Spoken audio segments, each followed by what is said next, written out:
Ladies and gentlemen, I am Paul, U.S. Army combat veteran. It is June 23rd, 2020, and this is your Ukraine frontline update. And I honestly wish I had better news, but even the Ukrainian government has said that things are not looking great. And we'll break down why. Let's get into it.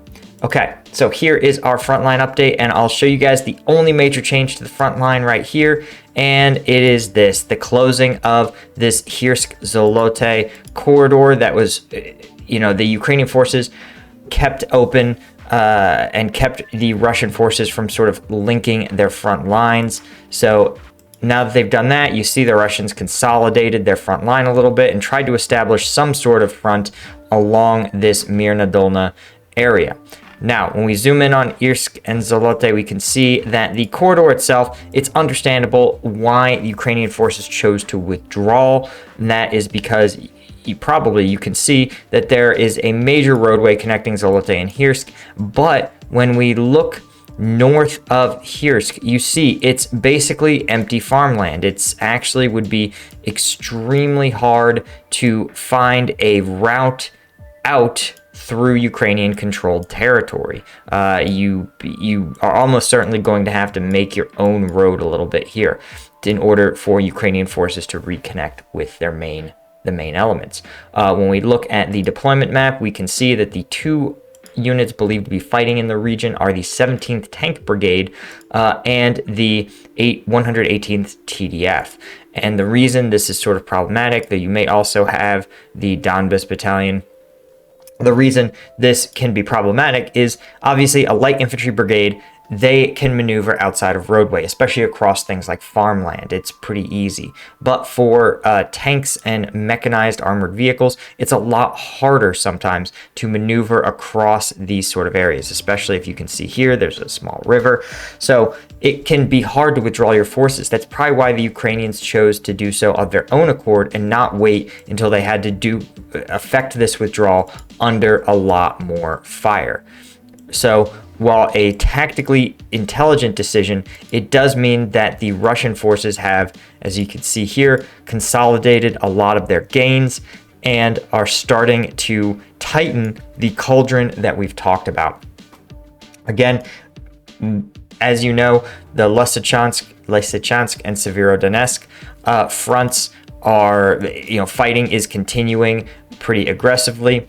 There is a belief that I maintain that the units deployed in the Lysychansk area are in all likelihood digging in the 112th Territorial Defense Brigade, the 27th Special Police Battalion. These guys are dug into Lysychansk, another one of the Donbas battalions, and they want to make it as hard as humanly possible for Russian forces that cross into Lysychansk to achieve any of their strategic objectives. The Russians, who perhaps have correctly diagnosed this, I believe, are trying to form a final encirclement around Lysychansk, and you can see that they are very close to succeeding. We can see on the map they probably have 10-12 miles of territory to cover. If it'll be really hard for them to cross here, the Donetsk River. So chances are, if you're going to see this Lysychansk get closed off, it's going to be coming up from the south. You can see here, there's some significant roadways that they would be able to exploit, major thoroughfares that would be very easy for tanks and armored vehicles to move around.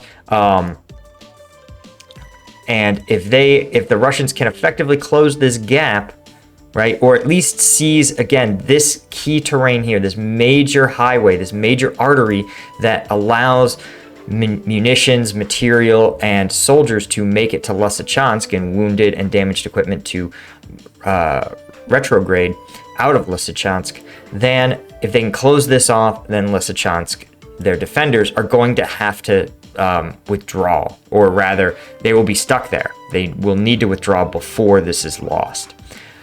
So if the Russians can do it, they will have taken Lysychansk without firing a shot.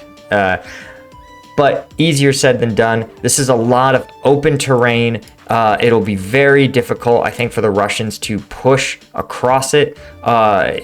Ukrainian defenders have a lot of open space, and as we've talked about in this conflict, open space can feel like a shooting gallery, especially if you have one side on the defense that doesn't need to maneuver, that can entrench themselves in trench lines and fortified positions, and another side that has to do the maneuvering. So the Russians are the ones who have to do the maneuvering if they want to close off this gap with Lysychansk and threaten this major roadway to enable them to cut off the Lysychansk defenders. So what does Ukraine have to do, right? Well, one, I've got up here, the Ukrainian government has said that this is the battle for Severodonetsk and Lysychansk enters its final phase. We have here the Ukrainian, I think it's their equivalent of the Minister of Defense, it said the fight is entering a sort of fearsome climax. He compared it to the 18th round of a boxing match and said the phase looked terrifying from a military point of view. And we can see exactly why. If the Russians are able to capture this area, the Lysychansk defenders will be cut off. So the Ukrainian forces, if they cannot hold the Russians at this front line, then they will be forced to choose to withdraw their Lysychansk forces, completely negating all the weeks and weeks of effort they spent turning Lysychansk into an urban fortress. So all in all, not great news.